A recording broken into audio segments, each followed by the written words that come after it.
Bismillahirrahmanirrahim. Bismillahi wa bihamdih. Assalamualaikum warahmatullahi wabarakatuh. Para subscriber yang dirahmati Allah subhanahu wa ta'ala, semoga kita semua selalu dalam keadaan sehat walafiat, panjang umur, murah rizki yang halal, selamat dunia wal akhirah, mati dalam husnul khatimah, masuk surga bi ghairi hisab, selalu dalam ridha dan maghfirah Allah subhanahu wa ta'ala fid dunya wal akhirah, selalu dalam lindungan Allah subhanahu wa ta'ala dari segala macam mara bahaya dunia dan akhirah. Amin, amin, amin ya rabbal alamin. Ya mujibas sa'ilin, ya giyathal mustaghithin, agisna, agisna, agisna, agisna.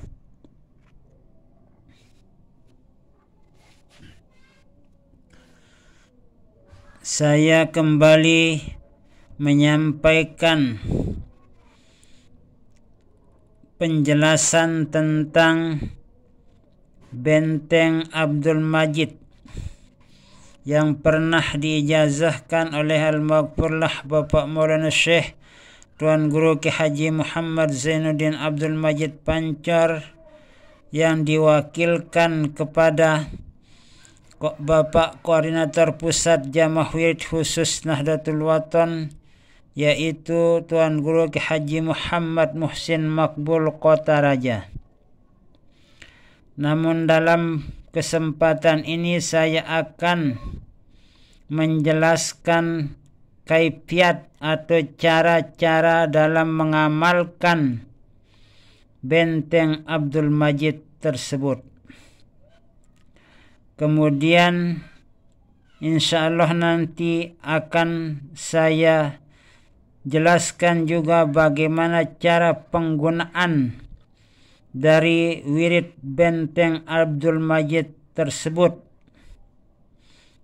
yang cukup dikenal pada masa hayat Al-Maghfurlah Bapak Maulana Syekh, karena di saat itu banyak warga besar Nahdlatul Watan khususnya yang sangat memerlukan ilmu hikmah, disebabkan karena situasi dan kondisi yang tidak stabil, disebabkan karena gonjang-ganjingnya perekonomian rakyat di saat itu, sehingga keadaan yang tidak stabil membuat ekonomi masyarakat, pikiran masyarakat banyak yang kacau, disebabkan juga karena pendidikan masyarakat banyak yang tidak sampai kepada tamat SD, SMP, SMA atau sanawiyah aliyah, apalagi perguruan tinggi, dan banyak juga yang tidak sampai kepada masuk di sekolah-sekolah, apalagi di sekolah TK, di sekolah MI, MTS, MA, dan apalagi perguruan tinggi.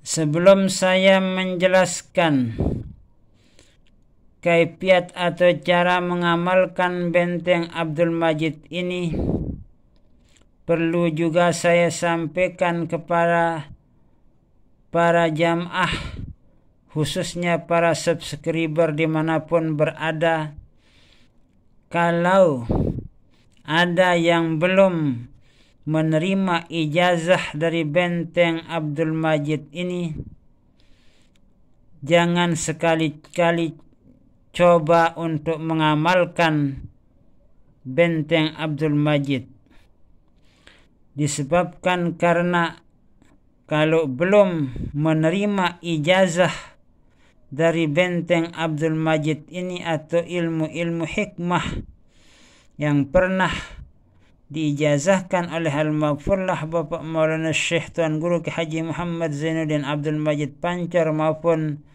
Bapak Koordinator Pusat Jamaah Wirid Khusus Nahdlatul Wathon agar tidak mengamalkan ilmu-ilmu hikmah tersebut, karena menurut penjelasan pada waktu itu sangat berbahaya sekali kalau tidak melalui penerimaan atau ijazah dari orang-orang yang sudah diberikan kepercayaan oleh Al-Maghfurlah Bapak Maulana Syekh Tuan Guru Ki Haji Muhammad Zainuddin Abdul Majid Pancor.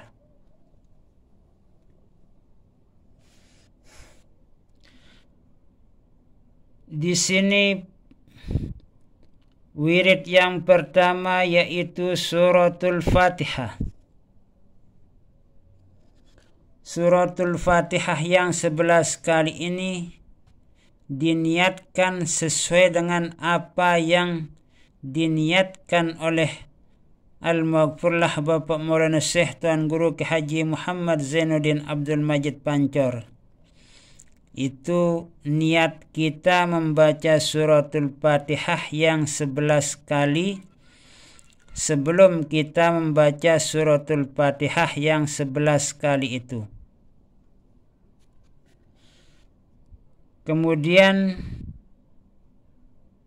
setelah kita sampaikan niat kita sesuai dengan apa yang diniatkan oleh Al-Maghfurlah Bapak Maulana Syekh, lalu kita baca suratul Fatihah itu 11 kali. Yang dilanjutkan dengan hauqalahnya juga 11 kali.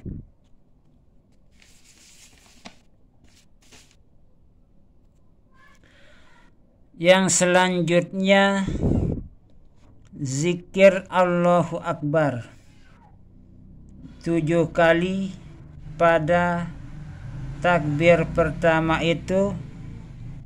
Kita baca Allahu Akbar 7 kali. Setelah 7 kali kita baca takbir, lalu kita meniup ke arah kanan.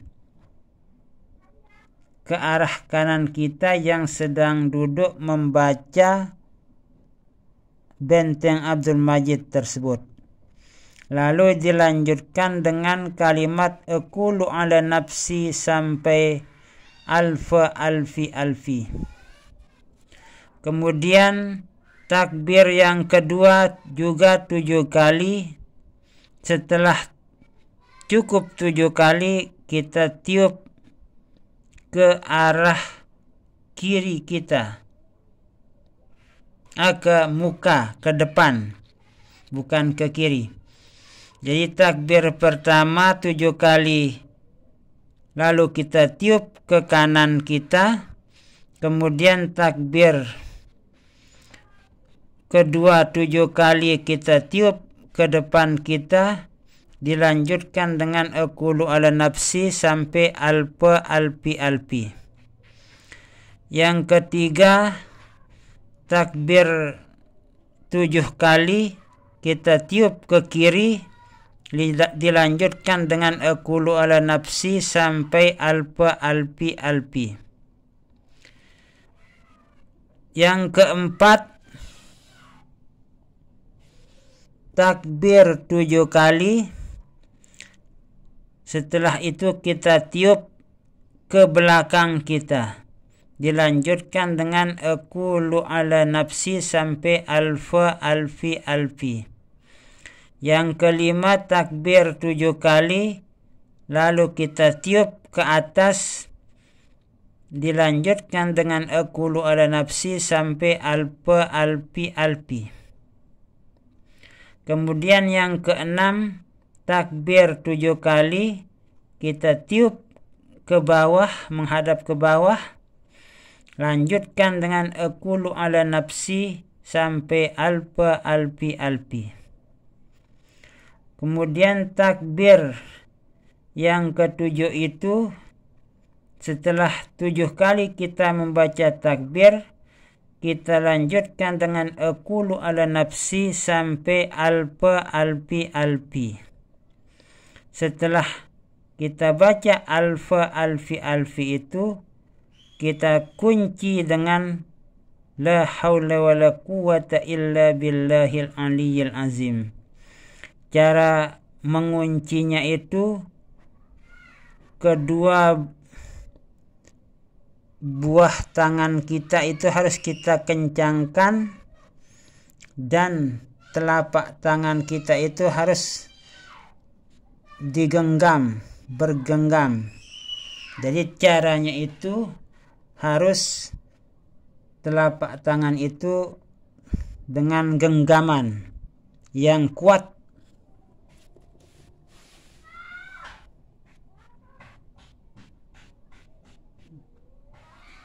Ini.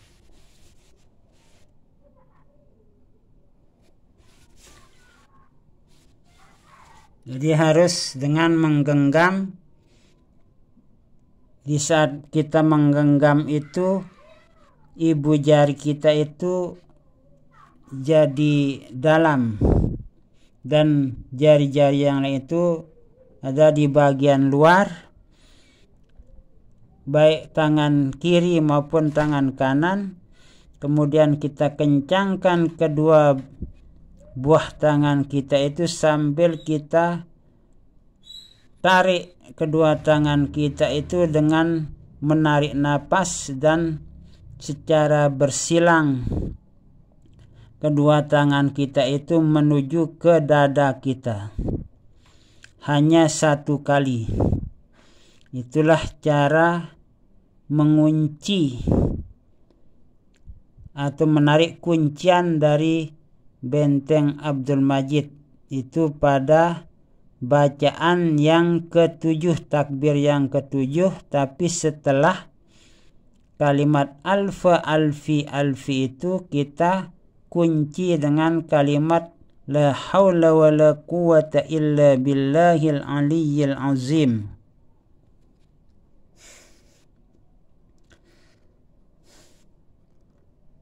Kemudian dilanjutkan dengan selawat nahdlatain 11 kali itu kita serahkan niat sesuai dengan apa yang diniatkan oleh Al-Maghfurlah Bapak Maulana Syekh Tuan Guru Ki Haji Muhammad Zainuddin Abdul Majid Pancor. Jadi tidak boleh lebih dan tidak boleh kurang 11 kali selawat nahdlatain.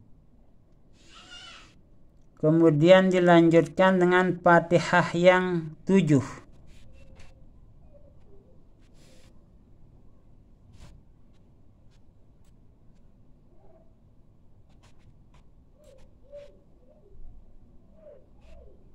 Fatihah yang 7.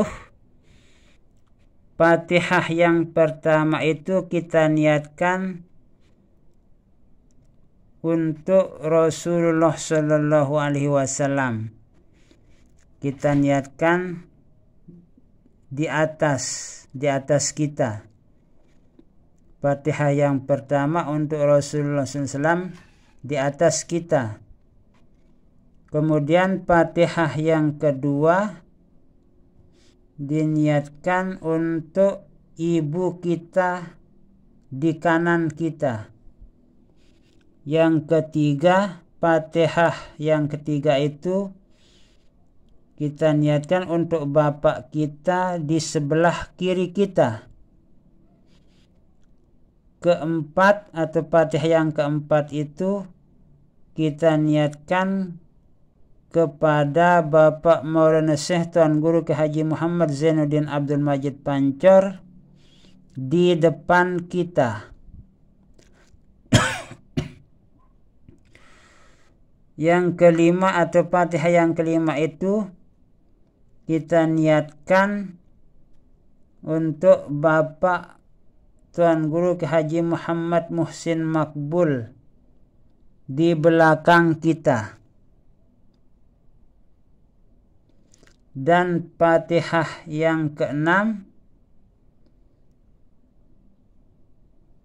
untuk Datuk Haji Abdul Majid di pojok kanan. Itu untuk Fatihah yang keenam untuk Datuk Haji Abdul Majid di pojok kanan kita. Dan yang terakhir yaitu Fatihah. Yang terakhir yaitu Fatihah hajat. Hajat apa yang kita hajatkan. Itulah bacaan-bacaan Fatihah yang 7 kali itu.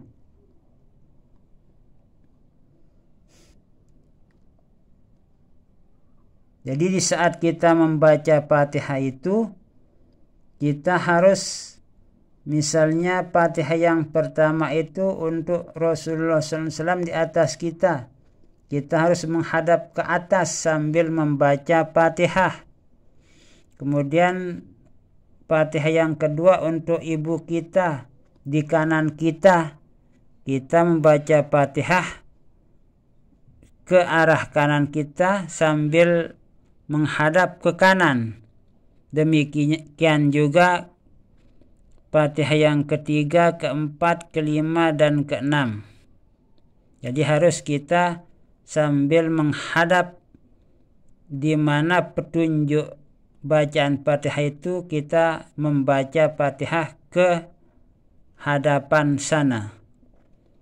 Ke atas, ke kanan, ke kiri, ke depan, ke belakang, dan ke pojok kanan. Kemudian yang ketujuh untuk hajat kita, apa yang kita hajatkan. Misalnya kita berhajat supaya kita menjadi orang yang benar-benar sakti mandraguna, atau bisa kebal senjata dan sebagainya, sesuai dengan apa yang kita hajatkan, kita perlukan. Atau misalnya kita berbisnis, supaya bisnis usaha kita itu lancar, aman, tidak bisa diganggu oleh orang yang memainkan santet, sihir, teluh, dan sebagainya dan sebagainya. Dilanjutkan dengan a'da'una la yasilu ilaina bin nafsi wala bil wasitati. La qudrata lahum ala isali su'i ilaina bihali minal ahwal wala ila nahdatil watan wala ila salatiyati birahmatillah. Baca 7 kali. Jadi a'dauna itu dibaca 7 kali, diniatkan sesuai dengan apa niat dari Al-Maghfurlah Bapak Maulana Syekh Tuan Guru Ki Haji Muhammad Zainuddin Abdul Majid Pancor, karena beliau itu adalah guru besar kita yang pernah mengeluarkan ilmu hikmah ini pertama kali di warga besar Nahdlatul Watan dimanapun berada yang sudah menerima. Kemudian yang selanjutnya kalimat Allahumma inna naj'aluka fi nuhurihim wa na'udzubika min syururihim. Kita baca 11 kali. Setelah cukup 11 kali itu, tangan kanan kita itu kita hentakkan, telapak tangan kanan kita itu kita hentakkan ke lantai. Itu cara setelah kita membaca Allahumma inna naj'aluka fi nuhurihim wa na'udzubika min syururihim, itu sebanyak 11 kali. Setelah cukup 11 kali, telapak tangan kanan kita itu kita hentakkan ke lantai di tempat kita itu duduk membaca benteng Abdul Majid itu. Jadi kita hentakkan dengan keras. Setelah kita hentakkan, baru kita genggam, telapak tangan kita itu menggenggam dengan jari-jari kita itu menutup telapak tangan kanan kita itu, tapi harus ibu jarinya itu jadi dalam. Dan kita tarik tangan kanan kita itu ke dada kita sambil kita menarik napas. Jadi tangan kanan kita yang menggenggam jari-jari kita itu kita tarik dengan keras sambil kita menarik napas keras, karena kita itu memasukkan amalan Allahumma inna naj'aluka fi nuhurihim wa na'udzubika min syururihim. Nah, nanti kalau misalnya kita berhadapan dengan perampok atau ada begal yang akan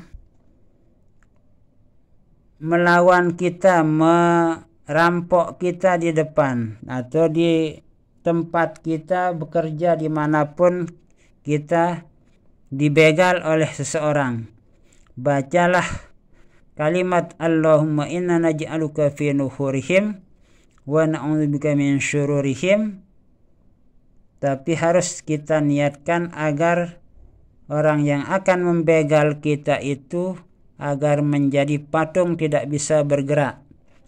Setelah kita baca kalimat Allahumma inna naj'aluka fi nuhurihim wa na'udzubika min syururihim itu 1 kali saja, kemudian kita hentakkan telapak kaki kanan kita itu dengan keras ke bumi.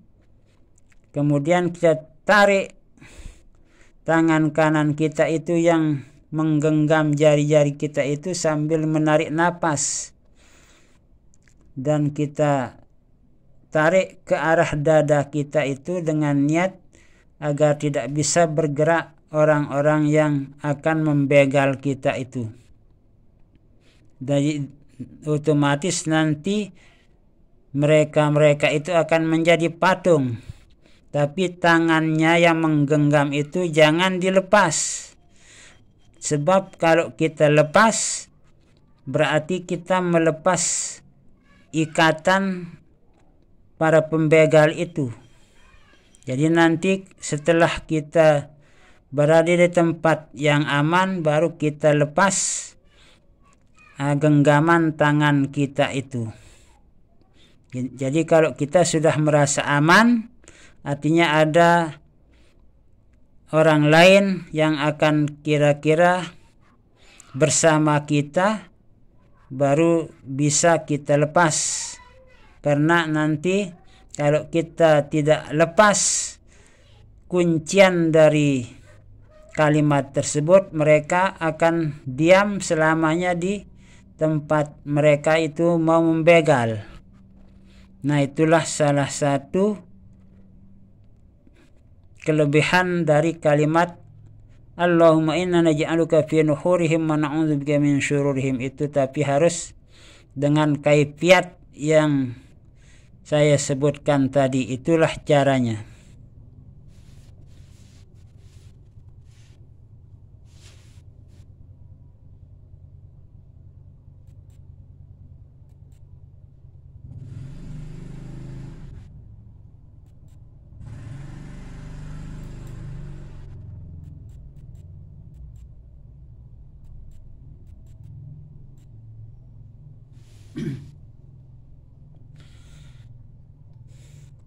Selanjutnya di sini in abta'at gharatul arham wa abta'adat anna faqrabu syai'in gharatullah ya gharatallah ya gharatallah ya gharatallah. Kalau ini caranya, setelah selesai kalimat ya gharatallah itu, ujung-ujung jari kanan kita itu kita satukan seperti moncong. Lalu kita dekatkan ke bibir kita. Kalau jari-jari tangan kita itu sudah kita satukan seperti moncong, jadi kita dekatkan ke bibir kita dan kita tiup ke jari-jari kita itu untuk kita masukkan kalimat tersebut atau penyerang tersebut ke dalam badan kita. Karena sewaktu-waktu kita akan bisa kita gunakan untuk menyerang orang-orang yang akan berbuat jahat kepada kita atau kepada keluarga kita. Maka nanti kalau misalnya ada orang yang melepas santet tenung atau ilmu sihir, ilmu hitam kepada kita atau kepada keluarga kita, atau orang yang meminta bantuan kepada kita, maka bacalah kalimat in abta'at gharatul arham wa ta'addat anna faqrubu syai'in gharatullah. Ya gharatullah, ya gharatullah, ya gharatullah. Baca terus sampai benar-benar mantap dalam hati dan pikiran kita itu, baru kita satukan ujung-ujung jari kanan kita itu, kemudian kita tiup dengan tiupan yang kencang ke jari-jari kita itu, lalu kita lemparkan ke arah depan kita itu untuk diniatkan menyerang kejahatan-kejahatan yang ingin merugikan diri kita, keluarga kita, atau orang-orang yang meminta bantuan kepada kita. Itulah kaifiat atau cara menggunakan penyerang dari benteng Abdul Majid tersebut. Nah, itulah yang pernah kita dengar dulu sekitar tahun 90-an, penjelasan cara-cara mengamalkan maupun menggunakan benteng Abdul Majid tersebut.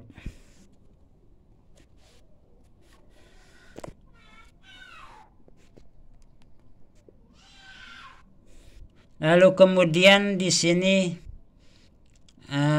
perlu saya tambahkan sedikit, kalau kebetulan kita itu ingin bisa bermain silat. Nah, ini itu yang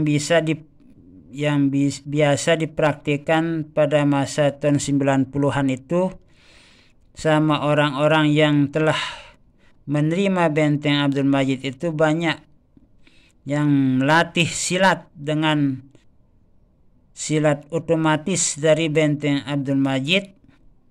Jadi sebelum kita ingin melakukan latihan silat otomatis itu, kita berniat meminjam jurus yang dipakai oleh Sayyidina Ali atau Kahar Muzakkar, atau misalnya jurus silat yang digunakan oleh Bapak Kiai Hamzan Wadi.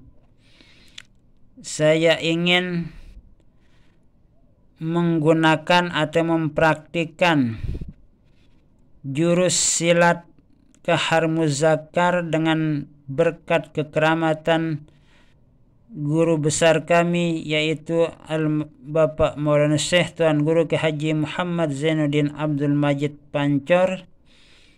Lalu kemudian kita baca la haula wala quwata illa billahil aliyil azim satu kali, sambil kita mengencangkan seluruh anggota badan kita. Kita kencangkan kedua tangan kita sambil menggenggam tangan kanan dan kiri kita itu dengan menarik kedua tangan kita itu dengan cara harus konsentrasi. Jadi ini harus dilatih bila perlu setiap malam, kecuali malam Jumat. Jadi setiap malam kita latih terus.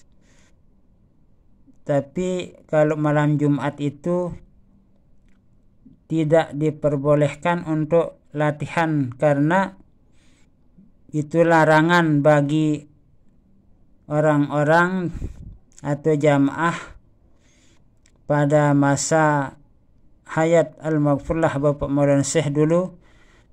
Kita dilarang untuk latihan atau mengadakan latihan pada malam Jumat.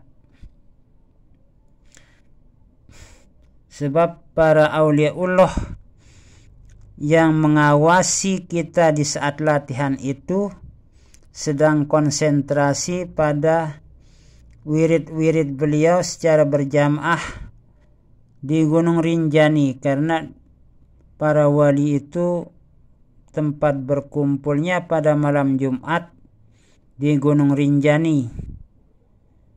Tapi tidak semua auliaullah.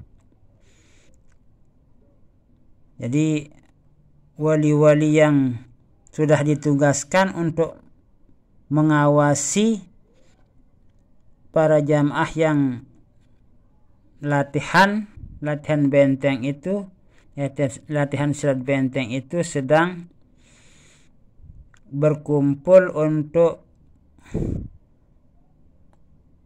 beribadah, konsentrasi kepada ibadah para wali Allah di Gunung Rinjani. Itu sebabnya kita tidak diperbolehkan latihan pada malam Jumat. Nah, itu penjelasan pada tahun 90-an itu. Jadi kita harus latih terus agar gerakan-gerakan silat atau badan kita, anggota badan kita itu terbiasa untuk melakukan gerakan-gerakan atau silat otomatis.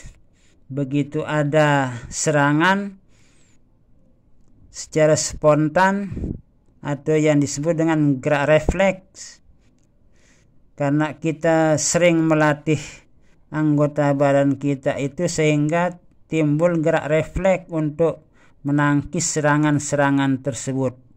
Nah, itulah cara untuk melatih diri bermain silat atau yang dinamakan dengan silat otomatis.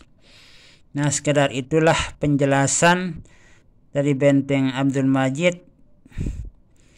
Semoga bermanfaat bagi semua yang sudah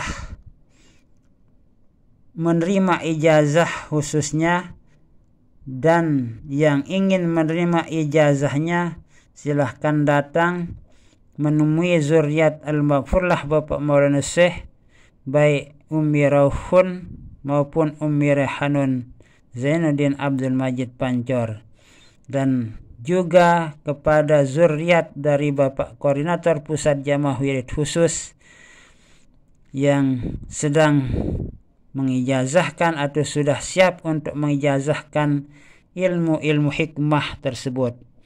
Wallahu a'lamu bissawab, wallahul muwaffiq wal hadi ila sabilir rasyad. Wassalamualaikum warahmatullahi wabarakatuh.